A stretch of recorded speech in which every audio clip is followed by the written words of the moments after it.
నిడదవోలు నుంచి విజయవాడకు RTC service ప్రారంభించిన పర్యాటక మంత్రి కందుల దుర్గేష్. మధ్యవర్తిత్వంలో కోర్టు కేసులు సత్వర పరిష్కారం జిల్లా ప్రధాన న్యాయమూర్తి జునేద్ అహ్మద్ మౌలానా.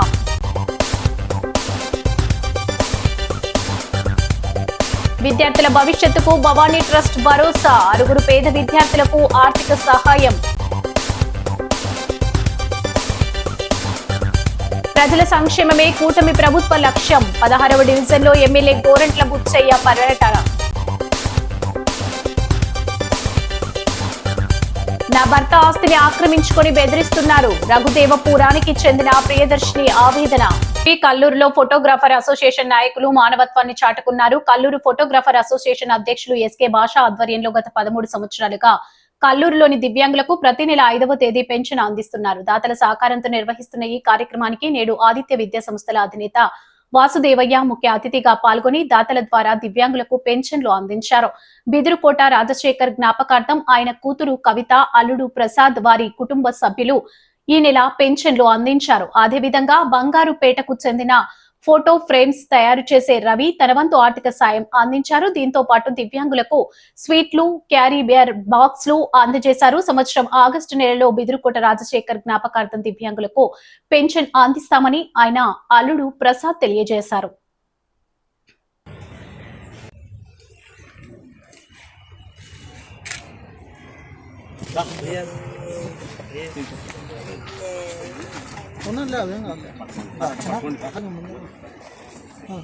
సార్ చూడండి అందరు.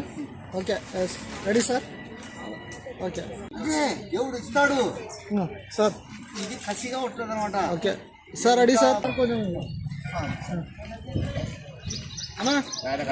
అమ్మా ఇట్లా చూడమ్మా photo. Okay sir ready sir. Ready. Okay ready sir. Okay okay sir చూడండి సార్, అందరు బాగా చూడండి. రెడీ. ఓకే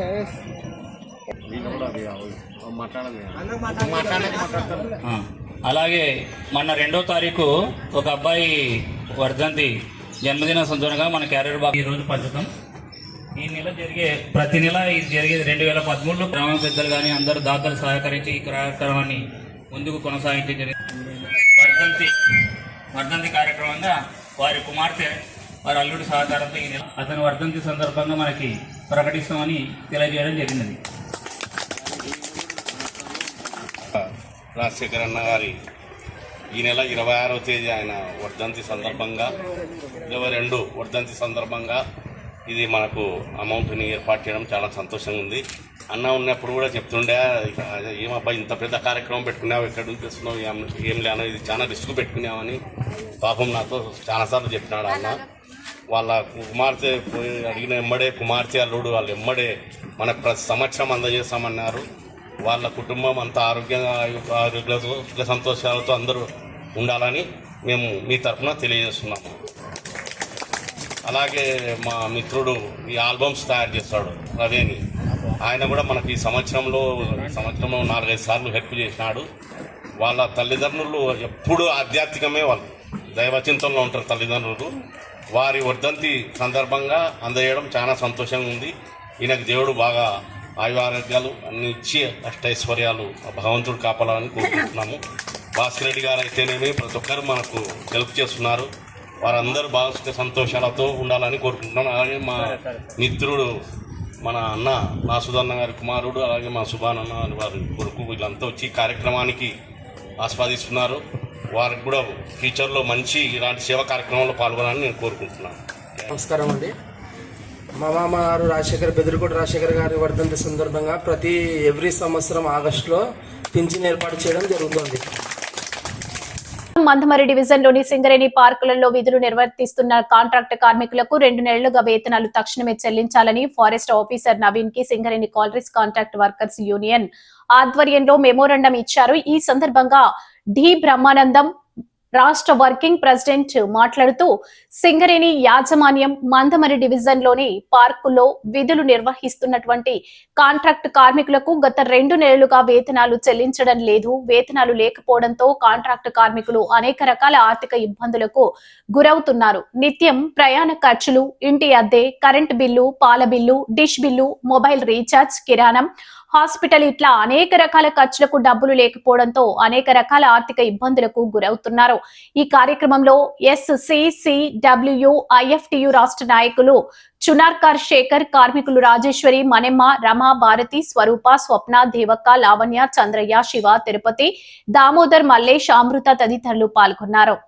కార్మికులకు నేటికి 2 నెలలుగా సింగరేణి యాజమాన్యం వేతనాలు చెల్లించడం లేదు. గత 2022లో ఈ సింగరేణిలో ఒక సర్కులర్ వచ్చింది. ప్రతి కాంట్రాక్ట్ కార్మికునికి 7వ తేదీలోపు వేతనాలు చెల్లించాలనే నిబంధనలు ఉన్నప్పటికీ ఈరోజు కార్పొరేట్ గైడ్లైన్స్ కూడా ఇవాళ సింగరేణి యాజమాన్యము పాటించడం లేదు. దాని ఫలితంగా ఇవాళ కాంట్రాక్ట్ కార్మికులకు కనీసం ఛార్జీలు లేనటువంటి పరిస్థితి ఎదురవుతుంది. అదేవిధంగా అనేక మంది మహిళలు ఉన్నారు కాబట్టి ఇవాళ గ్రూపులలో కట్టుకోవడం కోసం ఇబ్బందులు ఎదుర్కొంటున్నారు. ఈ గ్రూపులలో సరైన సమయానికి డబ్బులు కట్టకపోతే ఫైన్లు పడేటటువంటి ప్రమాదం ఉంది. కానీ ఇవాళ కాంట్రాక్ట్ కార్మికులకు సింగరేణి యాజమాన్యం కనీసం వాళ్ళ గైడ్లైన్స్ ప్రకారంగా కూడా ఇవాళ వేతనాలు చెల్లించకుండా ఈ పార్కులలో పనిచేసే కాంట్రాక్ట్ కార్మికులని అనేక రకాలుగా ఇబ్బందులకు గురి చేస్తున్నారు. మరి రెండో విషయం ఏంటంటే ఇవాళ ఎక్కడి పార్కులలో పనిచేసే కార్మికులకు అక్కడ పని చెప్పకుండా ఇతర పార్కులలో ఇతర పనులు చెప్పడం వల్ల ఇవాళ పార్కులు అన్నీ కూడా ఇవాళ ఖరాబ్ అయిపోయేటటువంటి ప్రమాదం ఉంది. కాబట్టి ఇవాళ ఈ కార్మికులని ఎక్కడ పనిచేసే వాళ్ళని అక్కడే పనిచేయాలని చెప్పేసి కోరుతా ఉన్నాం.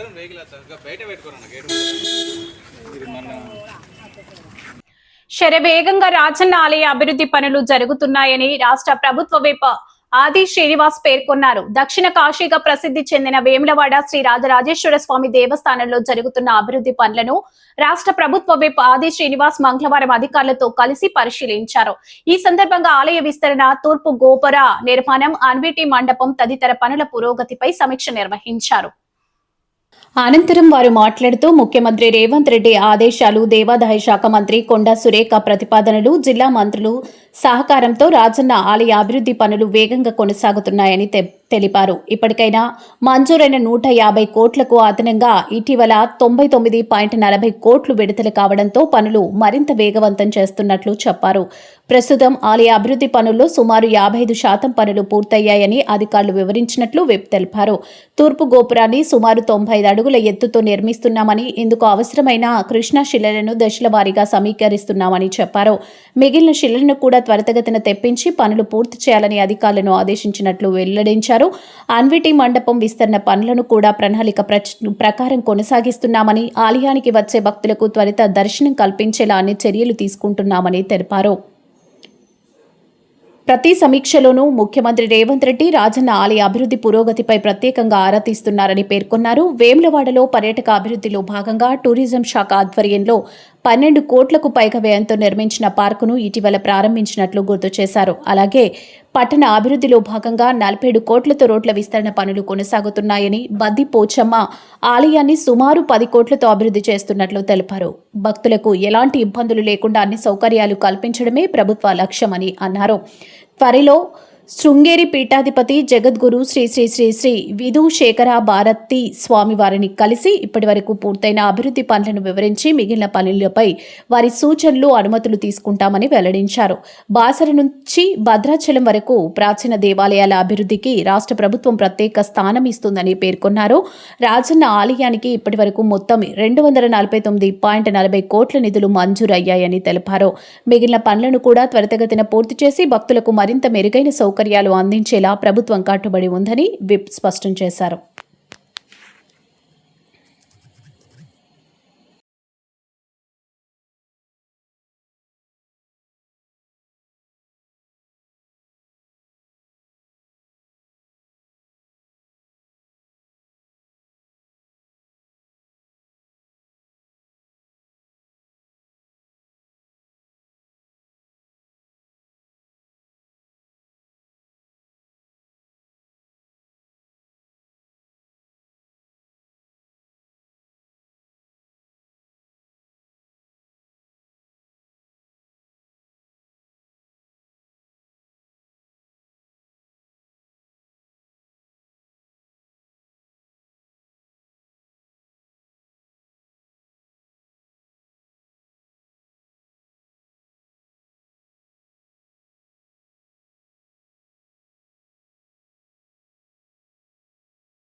దక్షిణ కాశీగా పేరుగాంచినటువంటి వేములవాడ శ్రీ రాజరసం సన్నిధిలో అభివృద్ధి పనులను పర్యవేక్షించడం జరిగింది. గౌరవ ముఖ్యమంత్రి శ్రీ రేవంత్ రెడ్డి గారి సూచనల మేరకు, వారి ఆలోచన మేరకు, దేవాదాయ శాఖ మంత్రివర్యుల యొక్క ప్రతిపాదనతోటి, జిల్లాకు సంబంధించిన మంత్రులు సహకారంతో ఇక్కడ జరుగుతున్నటువంటి పనుల యొక్క తీరుతెన్నుల్ని ఈరోజు పరిశీలించడం జరిగింది. గత 10 రోజుల క్రితం గతంలో మంజూరు కాబడినటువంటి 150 కోట్లకు అదనంగా మరో 99 కోట్ల 40 లక్షలు మంజూరు చేసిన సందర్భంలో వేగవంతంగా త్వరితగతిన ఈ పనులను పూర్తి చేసేటువంటి క్రమంలో ఎక్కడెక్కడ ఏ పనులు ఉన్నాయని చెప్పని ఈరోజు ఆర్కిటెక్ట్ ద్వారా, దేవాదాయ శాఖకు సంబంధించినటువంటి అధికారుల ద్వారా, ఈవో గారితో పాటు ఇంజనీరింగ్ అధికారులు, R&B శాఖకు సంబంధించిన అధికారులు, పూజారులు, ప్రధానాచారులకు సంబంధించినటువంటి టెంపుల్కి సంబంధించిన ఉద్యోగులు అందరం కూడా ఒక పరిశీలన జరిపినటువంటి క్రమంలో ఇప్పటి వరకు 55% పనులు పూర్తవుతున్నట్టుగా అధికారుల ద్వారా వచ్చినటువంటి సందర్భం. మిగతా పనులు పూర్తయ్యే క్రమంలో అన్నిటి మండపానికి సంబంధించిన 20 ఫీట్ల పైన మనం చేసుకోవడం జరిగింది. ఇప్పుడు 24 ఫీట్ల చేసుకునేటువంటి క్రమం. ఆ తర్వాత ఇక్కడ తూర్పు గోపురానికి సంబంధించినటువంటి సుమారు 95 ఫీట్లతో భారీగా నిర్మాణం చేసుకున్నటువంటి ఏదైతే ఈ క్రమంలో 4,80,000 కృష్ణశిలల క్యూబిక్ ఫీట్స్కు అవసరమని చెప్పిన క్రమంలో ఇక్కడ 80,000 క్యూబిక్ ఫీట్స్ కృష్ణశిలలు ఈ తూర్పు గోపురానికి అవసరం ఉందంటే ఇప్పటికీ 14వ అంతస్తు వరకు కూడా కృష్ణశిలలు వచ్చినాయి. వాటికి సంబంధించిన పనులు ఏర్పాటు చేస్తామని చెప్తా ఉన్నారు. మిగతా వాటికి కూడా కృష్ణశిలలు ఆర్డర్ ఇచ్చి వాటిని కూడా తెప్పించి వీలైనంత తొందరలో రాజన్న ఆలయంలో భక్తులకు శీఘ్రంగా స్వామివారి దర్శనం కలిగే భాగ్యాన్ని కల్పించాలని చెప్పిన ఆలోచనతో ప్రభుత్వం ముందుకు పోతూ ఉంది. ప్రతి సందర్భంలో ముఖ్యమంత్రి గారు కలిసినప్పుడు కూడా వేరే రాజన్న ఆలయం పైన ఎక్కడ దాకా వచ్చింది అనేటువంటిది కూడా వారు ప్రతిసారి అడిగేటువంటి సందర్భం. అదేవిధంగా టూరిజం శాఖ ద్వారా 12 కోట్లతో ఇంచుమించు 12 కోట్ల పైచీలకుతో ఈరోజు నిర్మాణం చేసుకున్నటువంటి ఆ టూరిజానికి సంబంధించినటువంటి పార్కును కూడా మొన్న 3 మంత్రులు పెద్ద తుమ్మల నాగేశ్వరరావు, పొన్నం ప్రభాకర్, అడ్డు లక్ష్మణ్ కుమార్ చేతుల మీదుగా కూడా మనం ప్రారంభం చేసుకోవడం జరిగింది. ఒకటి తర్వాత ఒకటి. ముందే మేము చెప్పినాం, వేములవాడ పట్టణము, దేవాలయం 2 కన్నులుగా 2 ప్రాంతాలను అభివృద్ధి చేస్తామని. గుడి ముందు కూడా 47 కోట్ల రూపాయలు నిధులు రావడం, అక్కడ కూడా 80 ఫీట్లతో రోడ్డు శరవేగంగా జరుగుతున్నటువంటి సందర్భం. బద్దిపోచమ్మ ఆలయం కూడా ఇంచుమించు 10 కోట్ల రూపాయలతో అక్కడ కూడా నిర్మాణం చేస్తూ రాజన్న సన్నిధిలోకి వచ్చేటువంటి భక్తులలో 60% మంది భక్తులు బద్దిపోచమ్మ తల్లికి బోనం సమర్పించుకుపోయేటువంటి ఆనవాయితీ పెరిగిపోతున్న పట్టణంలో ప్రతి కుటుంబం కూడా బద్దిపోచమ్మ దగ్గర బోనం సమర్పించుకున్న క్రమంలో ఎలాంటి ఇబ్బంది తలెత్తకుండా కూడా అక్కడ కూడా ఏర్పాట్లు కూడా శరవేగంగా జరుగుతున్నటువంటి సందర్భంలో ఈరోజు ఇక్కడ ఒకసారి పనులను పర్యవేక్షించడం జరిగింది. తదుపరి శృంగేరి పీఠాధిపతి జగద్గురు శ్రీ శ్రీ శ్రీ విధుశేఖర భారతి గారి మరోసారి కలిసి ఇప్పుడు జరిగినటువంటి విస్తీర్ణంలో జరిగిన అభివృద్ధి పనులు ఈ 55% వరకు ఎక్కడెక్కడ ఏం జరిగింది అనేది వారికి చూపెట్టి వారి ద్వారా మిగతా పనులను కూడా ఏ విధంగా చేయాలని చెప్పని, విమాన గోపురానికి సంబంధించిన అంశం కావచ్చు, లేకపోతే ఇతర అంశాలన్నీ కూడా ఏ విధంగా ముందుకు పోవాలని చెప్పని వారి ద్వారా మరొకసారి అనుమతులు తీసుకొని రావడానికి కోసం, వెళ్ళడానికి కోసం కూడా ఒక నిర్ణయం తీసుకోవడం. ఇటీవల ముఖ్యమంత్రి గారి కార్యాలయంలో ఓఎస్డీ గారి దగ్గర ఒక సమావేశం జరిగింది. కొండా సురేఖ మేడం దేవాదాయ శాఖ మంత్రి గారి సన్నిధిలో కూడా ఒక మీటింగ్ జరిగింది. ఇక్కడ అంటే బాసర నుంచి భద్రాచలం వరకు కూడా ఆధ్యాత్మిక వాతావరణాన్ని పెంపొందించే క్రమంలో ప్రాచీన కాలం నుంచి ఉన్నటువంటి దేవాలయ అభివృద్ధి కోసం నిధులు వెచ్చించే క్రమంలో రాజన్న ఆలయాని కోసం కూడా ప్రత్యేక దృష్టి పెట్టిన క్రమంలో ఇప్పటి వరకు 60 లక్షలు తక్కువ అంటే 249 కోట్ల 40 లక్షల రూపాయలు నిధులు విడుదలైన క్రమంలో పనులు శరవేగంగా జరుగుతున్నాయి. రాబో రోజుల్లో వీటిని పూర్తిగా చేసుకొని ఇక్కడికి వచ్చేటువంటి భక్తులకు ఎలాంటి ఇబ్బంది తలెత్తకుండా చేసే కార్యక్రమం రేవంత్ రెడ్డి గారి సర్కార్ చేయబోతుందని ఈ సందర్భంగా తెలియజేస్తా ఉన్నాను. ఒకే రోజు 4 తులాభారాలు వేలాదిగా తరలివచ్చిన భక్తులు. శ్రీకృష్ణ భగవంతుడు రాజుల కాలంలో కొనసాగిన తులాభార సాంప్రదాయం నేడు డాక్టర్ శ్రీ గురు గఫూర్ తాతకు విశేష ఆకర్షణగా నిలిచింది. కర్నూలు జిల్లా మంత్రాలయం తాలూకా కౌతాలం మండలం చిరుతపల్లి గ్రామంలోని మహిమల గల హజరత్ అబ్బాస్ అలీ తాత దర్గాలో మొహరం పండుగ సందర్భంగా నిర్వహించిన 40వ జియారత్ మహోత్సవాలు అత్యంత వైభవంగా జరిగాయి. రాయచూరు, బళ్ళారి జిల్లాలతో పాటు పరిసర ప్రాంతాల నుంచి సుమారు 4,000 మంది భక్తులు భారీ సంఖ్యలో తరలివచ్చి ప్రత్యేక ప్రార్థనలు నిర్వహించి తమ మొక్కులు తీర్చుకున్నారు. ఈ సందర్భంగా డాక్టర్ శ్రీ గురు గఫూర్ తాత మాట్లాడుతూ భక్తులు కోరుకున్న కోరికలు నెరవేరిన అనంతరం తులాభారాలు నిర్వహించడం మహిమకు నిదర్శనమని, ప్రజలందరికీ ఆయురారోగ్యాలు కలగాలని, రైతులకు సమృద్ధిగా పంటలు పండాలని, రాష్ట్రంలో మంచి వర్షాలు కురవాలని ఆశీర్వదించారు. ఈ జియారత్ ఉత్సవాల్లో ఒకే రోజు 4 తులాభారాలు నిర్వహించడం ప్రత్యేక ఆకర్షణగా నిలిచింది. దేవన్హల్లి, సింధునూరు, సిరుగుప్ప, నాగులూరు ప్రాంతాలకు చెందిన భక్తులు వరుసగా 166వ నుంచి 169వ తులాభారాలను నిర్వహించి తమ మొక్కులు తీర్చుకున్నారు. శ్రీకృష్ణ భగవంతుడు రాజుల కాలంలో కొనసాగిన తులాభార సాంప్రదాయం నేడు చిరుతపల్లి హజరత్ అబ్బాస్ అలీ తాత దర్గాలో డాక్టర్ శ్రీ గురు గఫూర్ తాతకు భక్తులు ఒకే రోజు 4 తులాభారాలు నిర్వహించడం 40వ జియారత్ మహోత్సవానికి ప్రత్యేక ఆకర్షణగా నిలిచింది. ఈ కార్యక్రమంలో చిరుతపల్లి నరసింహ, అమరేష్ పూజారి, నారాయణప్ప, మాడ్ సిరివర్ జానపద అకాడమీ ప్రతినిధులు హనుమంతరాయి, అమరేష్ గవాయి, వీరభద్రస్వామి, గోనవర్ శివ, గోనవర్ సంబప్ప, గోనవర్ అన్వేష్, పులుగుంచి భీమన్నగూడ ప్రతినిధులు, చిరుతపల్లి మల్లయ్య, చిరుతపల్లి శివారెడ్డి, తిక్కయ్య తదితరులు పాల్గొన్నారు.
पार्वतीपति शिव हर हर महादेव तुला भार नोडी धन्य राघबारा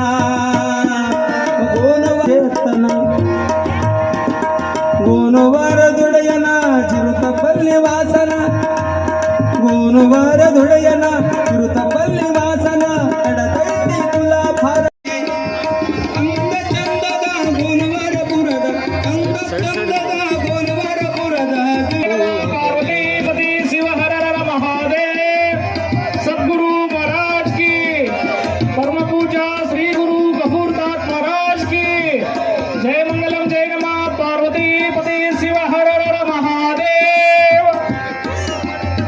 ಬಾಲ್ಯದಲ್ಲಿ ಪವಾಡಗೈದ ಗುರುಮಣಿಯ ಕೇವಲ ಕೃಪೆ ಕೃಪೆಯಿಂದ ಗುರುವಿನ ಅಪ್ಪಣೆಯ ಕೈವರು ನಿಷ್ಠವಂತರು ಧ್ಯಾನ ಮಾಡಲು ಭಕ್ತರೊಂದವೇ ಭಕ್ತಿಯ ತೋರ್ವರು ಧ್ಯಾನ ಮಾಡಲು ಭಕ್ತರೊಂದವೇ ಭಕ್ತಿಯ ತೋರ್ವರು ಮಸ್ತಕ ಮೇಲೆ ವರ ಬಸಲೆ ಶರಣರ ಗಫೂರ ಶರಣರ ಮಾಡುವ ಪೂಜನೆ ಬಳಲಿದ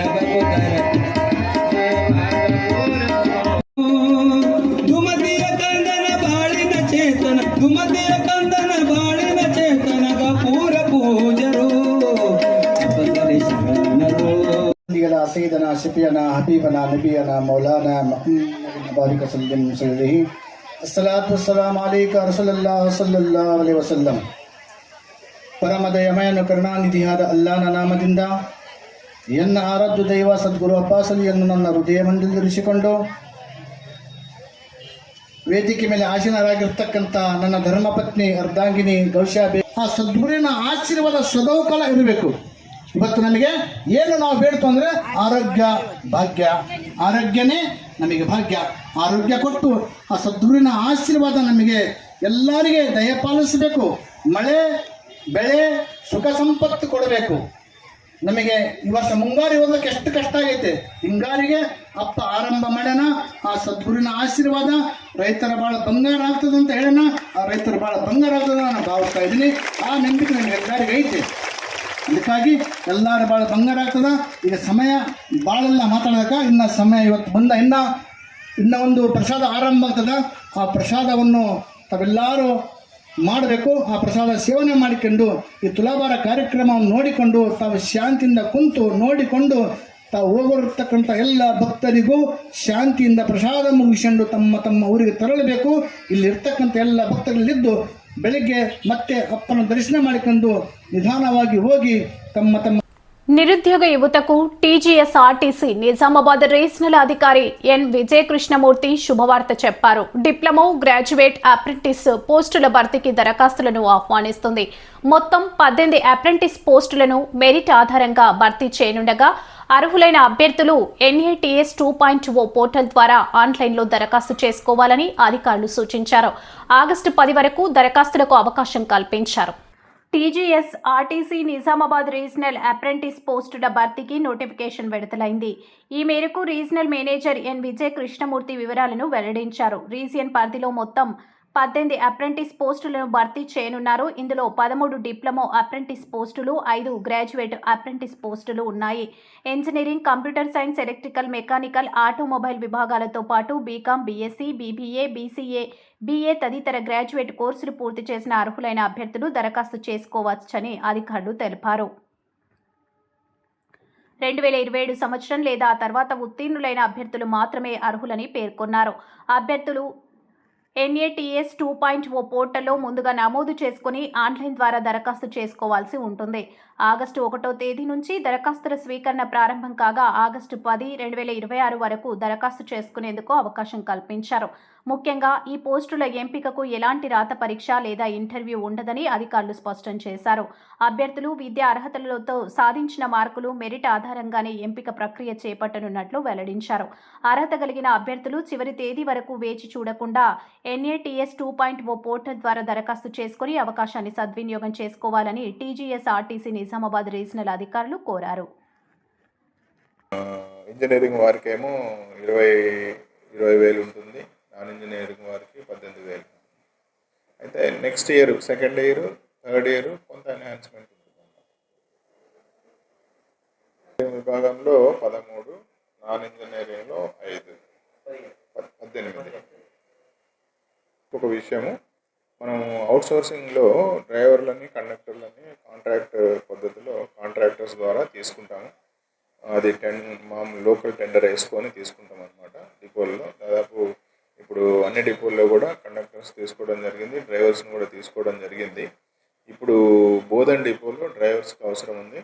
అది కూడా కాంట్రాక్టర్లని అందరినీ కూడా, ఎగ్జిస్టింగ్ కాంట్రాక్టర్లు అందరినీ కూడా అడిగాము, ఎవరైతే విల్లింగ్ ఉన్నారు డ్రైవర్స్ని సప్లై చేయడానికి అని చెప్పి అడిగాము. వాళ్ళందరి దరఖాస్తులు డిపో మేనేజర్ బోధన్ గారికి ఇస్తున్నారు. అందులో ఎక్కువ మంది ఆసక్తిగా ఉంటే ఒకరిని మేము లాటరీ ద్వారా ఎంపిక చేస్తాము.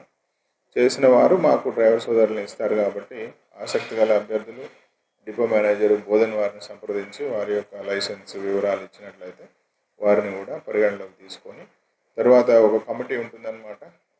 డ్రైవింగ్ టెస్టింగ్ కమిటీ ఉంటుంది. ఇందులో 2 సీనియర్ స్కేల్ ఆఫీసర్స్ ఉంటారు. వాళ్ళ ఎలిజిబిలిటీ క్రైటీరియాని డ్రైవింగ్ బస్సు మీద టెస్ట్ చేసి మార్క్స్ వేస్తారు. రకరకాల టెస్టులు ఉంటాయి, డ్రైవింగ్ టెస్టులు చేసి సెలెక్షన్ చేస్తారు. మంచి డ్రైవర్ని సెలెక్ట్ చేస్తారనమాట. వాళ్ళకి ఎలిజిబిలిటీ క్రైటీరియా ఉంటుంది. అంటే 1.5 year లైసెన్స్ ఉండాలి. ప్లస్ ఫిజికల్గా కూడా డ్రైవ్ టెస్ట్ చేసినప్పుడు మార్కులు పాస్ కావాలి. అందులో ఆ కమిటీ సెలెక్ట్ చేస్తుంది. కాబట్టి ఆసక్తి గలవారు బోధన్ డిపోని సంప్రదించవలసిందిగా కోరుతున్నాం. ఇందులో ఇంకొక విషయం ఏంటంటే ఎవరికి కూడా కాంట్రాక్టర్స్కి కానీ ఆర్టీసీ వారికి కానీ ఎవరికి కూడా ఎటువంటి డిపాజిట్ ఇట్లాంటివి ఇవ్వాల్సిన అవసరం లేదు. ప్యూర్గా వారి యొక్క ప్రతిభని ఆధారంగా డ్రైవింగ్ యొక్క స్కిల్ ఆధారంగా మాత్రమే సెలెక్షన్ చేయడం జరుగుతుంది. అటువంటి అవకాశం లేదు. కాబట్టి ఎవరైనా ఇటువంటి అడిగినా ఎక్కడైనా ఇటువంటిది ఉన్నా కూడా అభ్యర్థులు మోసపోకుండా జాగ్రత్తగా ఉండవలసిందిగా కోరుతున్నాను. అంటే ఇప్పుడు ఒకసారి మేము ఒక రోజు నాడు ఖాళీలను బట్టి తీసుకుంటాము. నెల రిటైర్మెంట్స్ ఉంటాయి. కొంతమంది చేసేవారు అవుట్సోర్సింగ్ వారు వెళ్ళిపోతారు, అబ్సెంట్ అయిపోతారు వాళ్ళ కారణాల రీత్యా. అప్పుడు ఖాళీలు ఏర్పడితే మళ్ళీ తీసుకుంటాం. కి సంబంధించి వ్యాలిడిటీ ఎన్ని రోజులైనా తీసుకుంటాం. మాకు అవసరం ఉన్న మేరకు తీసుకుంటాం. ఇప్పుడు మాకు డ్రైవర్ కండక్టర్స్ రిక్రూట్మెంట్ జరుగుతుంది. రిక్రూట్మెంట్ జరిగి వస్తే ఆ మేరకు అవుట్సోర్సింగ్ని తగ్గించుకుంటాం. అవుట్సోర్సింగ్ కాదు, 3 years ఫిక్స్డ్ టర్మ్ ఉంటుంది. 3 years తర్వాత వాళ్ళ అప్రెంటిస్షిప్ అయిపోతుంది. ఏమన్నా డిశ్చార్జ్ అయిపోతే ఆగిపోయే అవకాశం ఉంటుంది. అట్లా అవకాశం లేకుండా 80% అయిపోగానే మనకు అలర్ట్ వస్తుంది. ఇన్సిడెంట్లు జరిగింది. ఒక ఇన్సిడెంట్ మాత్రం మరి రిపోర్ట్ చేశారు. అటువంటి ఏమన్నా ఉంటే మాకు 80% దగ్గర అలర్ట్ వస్తుంది. అంటే ఇంకా 20% వెళ్ళొచ్చు అనమాట. ఇప్పుడు కార్లలో మనకు పెట్రోల్ అని ఇట్లా ఇండికేషన్ వస్తుంది. అట్లా ఇందులో కూడా మనకు ఇండికేషన్ వస్తుంది. అప్పుడు వెంటనే దాన్ని ఛార్జింగ్కి తీసుకెళ్లేటట్టుగానే ప్లాన్ చేస్తాం షెడ్యూల్. ఇటువంటిది ఏమన్నా ఇప్పుడు సపోజ్ మనకి ఒక్కోసారి వర్షాకాలము ట్రాన్స్ఫార్మర్లు ప్రాబ్లం అయ్యి పవర్ సప్లై ఏమైనా ప్రాబ్లం అయినప్పుడు ఎప్పుడన్నా ఒకసారి జరిగే అవకాశం ఉంటుంది. నార్మల్గా అట్లా జరగకుండా చర్యలు తీసుకుంటాం. రిక్రూట్మెంట్ చేస్తున్నారు, అది మనకేం సంబంధం ఉండదు. మరి మొత్తం అక్కడనే హెడ్ ఆఫీస్ వారి నుంచి వివరాలు మన దగ్గర ఏమండి, అది వివరాలు మన దగ్గర ఉండవు. ఆ వివరాలు మన దగ్గర ఉండవు.